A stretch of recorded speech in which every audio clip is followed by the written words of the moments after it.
بسم اللہ الرحمن الرحیم نحمده ونصلی ونسلم علی رسولہ الکریم وعلی آلہ الطیبین واصحابہ الطاہرین اما بعد۔ حضرات گرامی، ہم ذکر کر رہے تھے کہ قلب منور یعنی وہ باطن، وہ قلب جسے اللہ تعالیٰ ہدایت کے لیے منتخب فرمائے اور اسے ہدایت کی بدولت اسے منور کر دے، نور والا کر دے، تو وہ شخص جو ہے خوش نصیب ہے۔ لیکن ہر ایک کے لیے ہدایت جو ہے مقدر نہیں ہوتی۔ اس شخص کو ہدایت ملتی ہے، نور ایمان ملتا ہے، نور ہدایت ملتا ہے، قلب باطن جو ہے وہ منور ہوتا ہے، جو عاجزی والا ہے، انکساری والا ہے، اللہ تعالیٰ کی پہچان رکھتا ہے، آخرت کی فکر میں رہتا ہے، عمل کی طرف اس کا رجوع ہوتا ہے اور اللہ والوں کی صحبت اختیار کرتا ہے، گناہ سے خاص کر کے جو بڑے بڑے گناہ ہیں ان سے اپنے آپ کو بچاتا ہے، دور رہتا ہے، بری صحبتوں سے دور رہتا ہے، بد کردار لوگوں سے بھی اپنے آپ کو الگ تھلگ رکھتا ہے،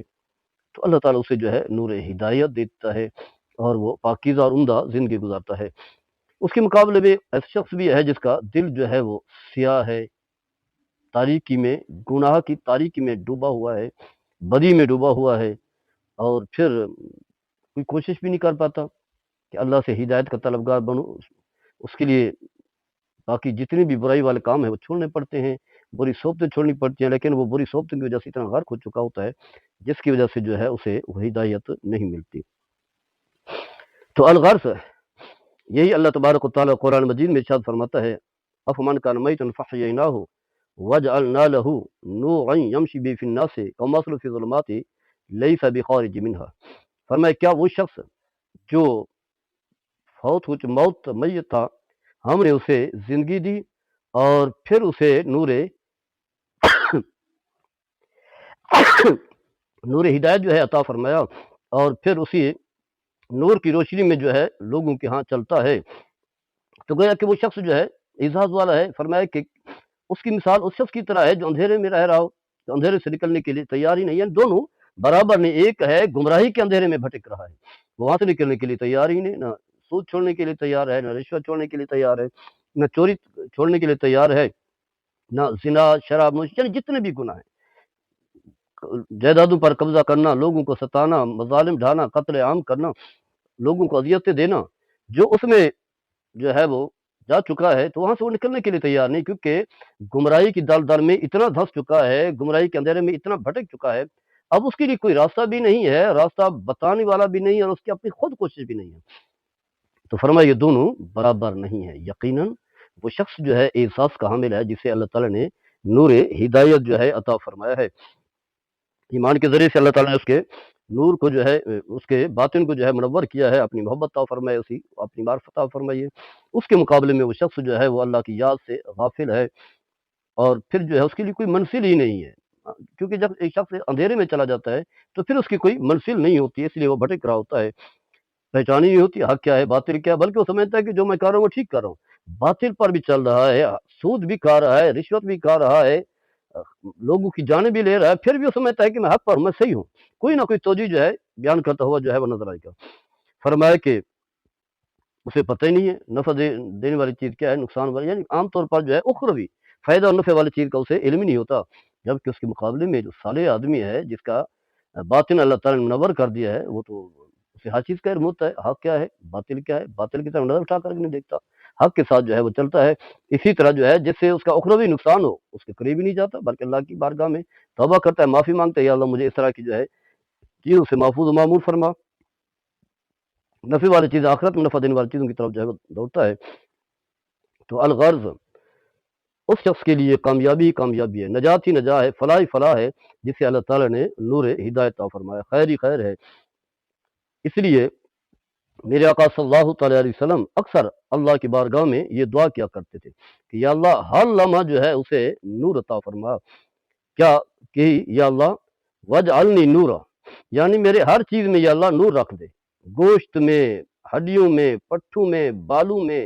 جسم کے باقی اعضاء میں، کانوں میں، آنکھوں میں، ہر چیز میں، یعنی ہر طرف سے جو ہے یا اللہ اپنا نور ایمان عطا فرما، وجعلنی نورا، یا اللہ مجھے نور بنا دے، یعنی گویا کہ ظاہر بھی نور بنا دے، پوری ذات جو ہے وہ نور ہو، عمل میں، اٹھنے بیٹھنے میں، کردار میں، ساری چیزوں میں۔ تو گویا کہ میرے آقا صلی اللہ تعالی وسلم تو خیر سراپا نور تھے، آپ کا ہر عمل ہے نور ہی نور ہے، آپ کا باطن بھی نور ہے، آپ کے بال بھی نور ہیں، آپ کے اعضاء بھی نور ہیں۔ آپ نے یہ جو دعا مانگی ہے اپنی امت کے لیے ہے، امت کو چاہیے کہ یہ دعا مانگ کر کے ہدایت کی راہ جو ہے وہ اختیار کرے۔ بخاری مسلم کی حدیث ہے، حضرت عبداللہ بن مسعود رضی اللہ تعالیٰ عنہ اس حدیث کے راوی ہیں، فرماتے ہیں کہ انہوں نے ایک رات جو ہے وہ گزاری حضرت میمونہ رضی اللہ تعالیٰ عنہ جو ام المؤمنین ہیں اور ان کی خالہ تھی، فرماتے ہیں کہ میں ان کے ہاں رات گزاری تو میں نے نبی کریم صلی اللہ تعالیٰ علیہ وسلم کی نماز کو دیکھا، تو فرمایا کہ آپ کے لیے جو ہے وہ بستر بچھایا گیا، تکیہ رکھا گیا، تو آپ جو ہے اس پر جو ہے کچھ دیر کے لیے لیٹے، آپ جو ہے وہاں لیٹ گئے۔ اس کے بعد جو ہے نبی کریم صلی اللہ علیہ وسلم جو ہے کچھ دیر کے لیے سو گئے۔ جب نصف رات ہوئی، آدھی رات ہوئی یا کچھ دیر پہلے یا بعد، تو رسول اللہ صلی اللہ علیہ وسلم جو ہے فوری طور پر بیدار ہوئے اور پھر جو ہے اپنی نیند کا جو اثر تھا اسے ختم کیا۔ پھر آپ نے جو ہے سورہ آل عمران کی آخری 10 آیات کی تلاوت کی، پھر جو ہے قریب جو ہے مٹکا جو ہے پانی کا جس میں تھا، مشکیزہ جو تھا اس کے قریب گئے، وہاں سے آپ نے وضو کیا، اچھے طریقے سے وضو کیا، اور اس کے بعد جو ہے نماز کے لیے کھڑے ہو گئے۔ تو فرماتے ہیں کہ میں نے بھی وہی طریقہ اپنایا، نیند سے اٹھا جب آدھی رات ہو چکی تھی، میں نے بھی اپنی آنکھیں جو ہیں وہ جو ہے ان سے نیند کا اثر جو ہے ختم کیا، پھر قریب جو مشکیزہ تھا وہاں سے جو ہے وہ پانی لے کر کے میں نے وضو کیا جیسا کہ میرے آقا صلی اللہ علیہ وسلم نے کیا۔ پھر میں جو ہے نبی کریم صلی اللہ علیہ وسلم کے ایک پہلو جو ہے وہ کھڑا ہو گیا، تو رسول اللہ علیہ وسلم نے جو ہے میرا ہاتھ پکڑ کر کے مجھے جو ہے وہ دائیں طرف جو ہے کھڑا کر دیا، ہاتھ پکڑ کر کے 2 رکعت نماز پڑھی، پھر 2 رکعت نماز پڑھی، پھر 2 پڑھی، پھر 2 پڑھی، پھر 2 پڑھی، یعنی اس طرح جو ہے۔ پھر اس کے بعد جو آپ صلی اللہ علیہ وسلم نے وتر ادا کی، اور پھر اس کے بعد جو ہے بستر پر لیٹ گئے یہاں تک کہ فجر کی اذان ہوئی، پھر آپ صلی اللہ علیہ وسلم جو ہے نماز کے لیے تشریف لے گئے۔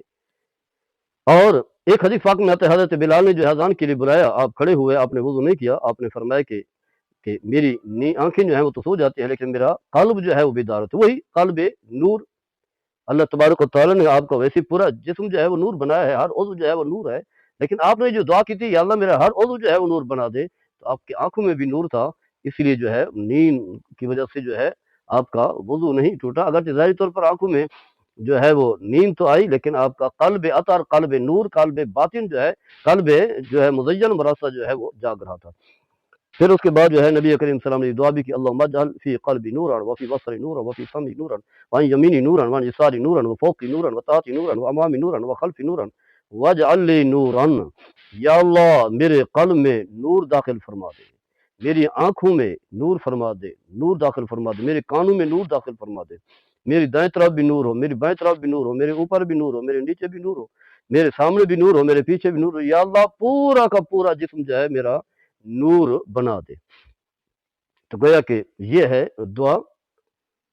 تو انسان کو چاہیے کہ جہاں عبادت و ریاضت کا اہتمام کرے، اور رات کا قیام تو خیر سب سے بڑی عظیم عبادت ہے، تہجد، جب سارے لوگ جو ہے وہ نیند کے مزے لے رہے ہوتے ہیں، اس وقت اٹھ کر کے آپ جب اللہ کی بارگاہ میں کھڑے ہوتے ہیں، اپنے رب سے تعلق جوڑتے ہیں، اور وہ مرحلہ ہوتا ہے جب اللہ تعالیٰ اعلان کر رہا ہوتا ہے کہ ہے اپنے کوئی گناہوں کی معافی مانگنے والا تاکہ میں اس کے گناہ معاف کروں، یعنی گویا کہ اللہ تعالیٰ اپنی شان کے مطابق آسمان دنیا کے قریب ہو جاتا ہے، جلوہ گر ہوتا ہے، پھر اعلان کرتا ہے۔ اس وقت جب بندہ اپنے رب سے تعلق جوڑتا ہے اور پھر جو بھی دعا مانگتا ہے، جس طرح یہ دعا ہے،